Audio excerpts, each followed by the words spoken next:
तो hello guys, मैं हूँ रोहित राय और आज हम बात करने वाले हैं अमेरिका के फेडरल रिजर्व बैंक के बारे में।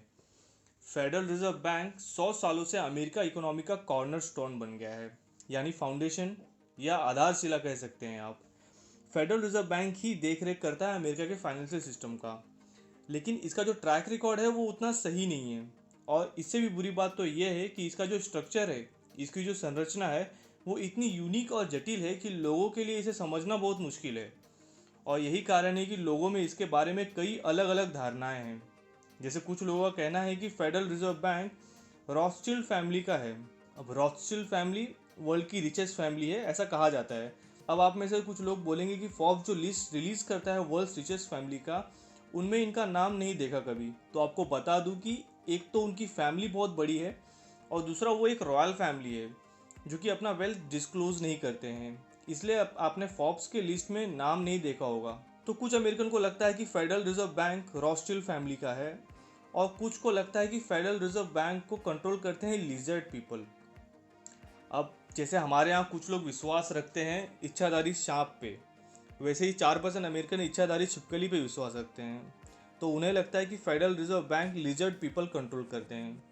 तो ऐसे कई धारणा है फेडरल रिजर्व बैंक के बारे में। तो आज हम अमेरिका की हिस्ट्री में जाएंगे और देखेंगे कैसे बनाया गया है फेडरल रिजर्व बैंक और ये कैसे काम करता है और सच में इसका मालिक कौन है।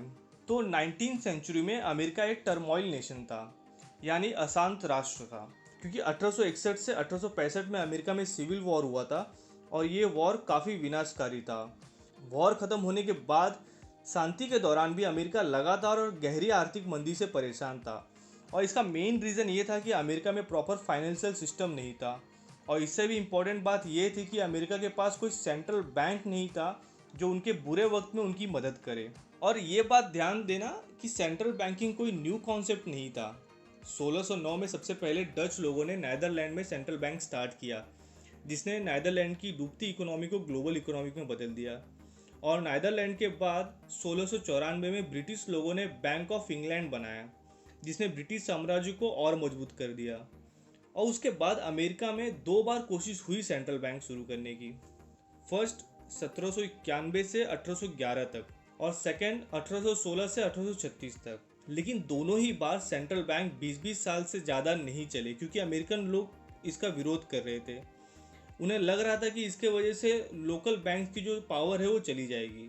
और उस समय अमेरिका की हालत इतने ख़राब थे कि अगर कोई एक बैंक फेल हो जाता तो पूरे अमेरिका में दहशत फैल जाती। और उस समय बैंक को लेकर अमेरिका की जनता में डर इस कदर था कि अगर कहीं से बैंक के इंसॉल्वेंसी खबर आती तो लोग फटाफट जाके अपने पैसे निकालने लगते बैंक से। और ऐसे पैनिक सिचुएशन अमेरिका में 1-2 बार नहीं हुए।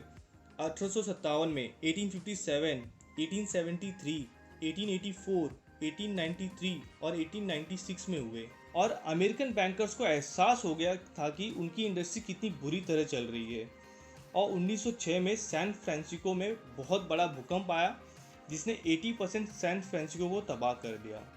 और उस समय पैसे पेपर के फॉर्म में हुआ करते थे, लाइक डिजिटल नहीं था, सब पेपर के फॉर्म में हुआ करता था। और इसी का फ़ायदा उठा के एफ ऑगस्टस हेंस, जो कि एक बैंकर थे, उन्होंने वॉल स्ट्रीट पर स्थित यूनाइटेड कॉपर कंपनी के स्टॉक प्राइस को मैनिपुलेट किया और बैंक के पैसों को उसमें इन्वेस्ट कर दिया। उनका ऐसा सोचना था कि यूनाइटेड कॉपर कंपनी के शेयर्स की प्राइस बढ़ेगी, बट इसका उल्टा हुआ और शेयर्स की वैल्यू बहुत बुरी तरीके से गिर गई। और ये बैंकर अमेरिका के ईस्ट कोस्ट के 10 अलग अलग बैंक में शामिल था। तो एक के बाद सारी बैंक जो है वो फेल होते गई, क्योंकि सारे बैंक को नुकसान हुआ और एक के बाद फेल होती गई। और वापस 1907 में अमेरिका के लोगों में पैनिक सिचुएशन क्रिएट हुई और लोगों ने अपने अपने पैसे वापस बैंक से निकालना शुरू कर दिया। और सारे बैंकर्स बहुत डरे हुए थे इस सिचुएशन से। तो वो ऐसे इंसान के पास गए जो सिचुएशन चेंज कर सकता था। वो थे जेपी मॉर्गन।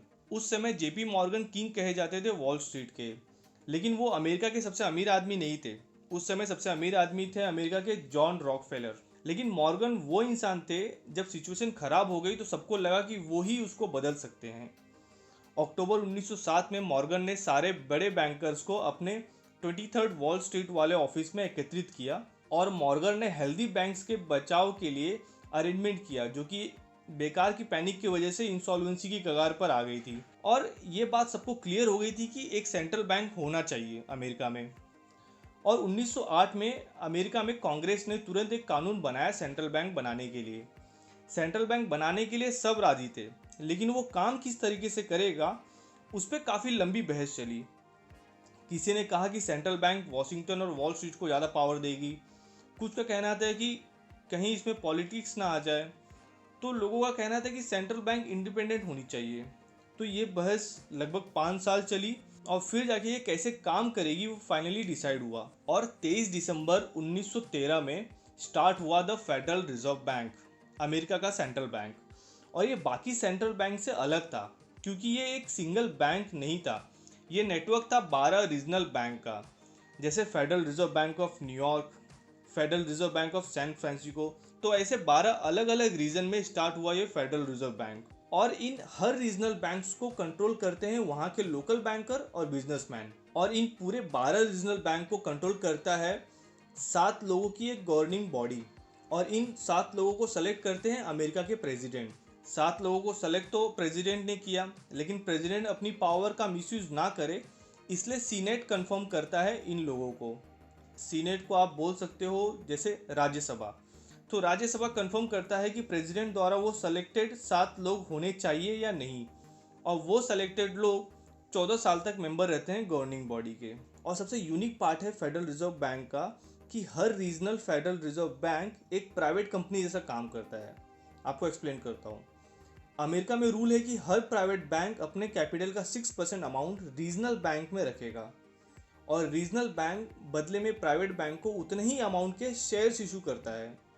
और वो शेयर्स प्राइवेट कंपनी ना सोल्ड कर सकती है ना ट्रेड कर सकती है। और इन शेयर्स के साथ प्राइवेट बैंक को वोटिंग राइट मिलती है, वोट करने के लिए रीजनल फेडरल बैंक के डिसीजन के लिए। और इन शेयर्स का 6% डिविडेंड फिक्स है हर साल, लेकिन ये 6% बैंक को नहीं मिलता है। जो भी प्रॉफिट फेडरल रिजर्व बैंक कमाता है उसका 6% सीधा सीधा चला जाता है गवर्नमेंट खजाने में। और आपको बता दूं कि फेडरल रिजर्व बैंक बहुत प्रॉफिटेबल बैंक है। 2017 में $80 बिलियन उसने अमेरिका की ट्रेजरी में भेजा। अगर इंडियन रुपीस में बताऊं तो बहुत होता है। तो $18 बिलियन अमेरिका के खजाने में भेजा और $14 बिलियन बैंक्स को दिया जिनके पास शेयर्स हैं फेडरल रिजर्व बैंक के। तो कौन है मालिक ये फेडरल रिजर्व बैंक का? तो आप कह सकते हैं बहुत सीधे वर्ल्ड में ऑलमोस्ट सारे बड़े बैंक अमेरिका के, क्योंकि वो सारे शेयर होल्डर्स हैं फेडरल रिजर्व बैंक के। तो इतने कंफ्यूजिंग स्ट्रक्चर की वजह से अमेरिकन लोगों में इसको लेके अजीब अजीब धारणाएं हैं। अगर मैं बहुत आम भाषा में बोलूँ तो ये फेडरल रिजर्व बैंक लोगों द्वारा बनाया गया है, लोगों के फ़ायदे के लिए बनाया गया है और ये लोग ही उसे मिलके चला रहे हैं। तो आई होप गाइस आपको समझ में आ गया होगा ये टॉपिक। अगर आपको ये वीडियो अच्छा लगा तो प्लीज़ लाइक करिए और शेयर कीजिए। अभी के लिए बस इतना ही, आपसे लेता हूँ विदा। धन्यवाद।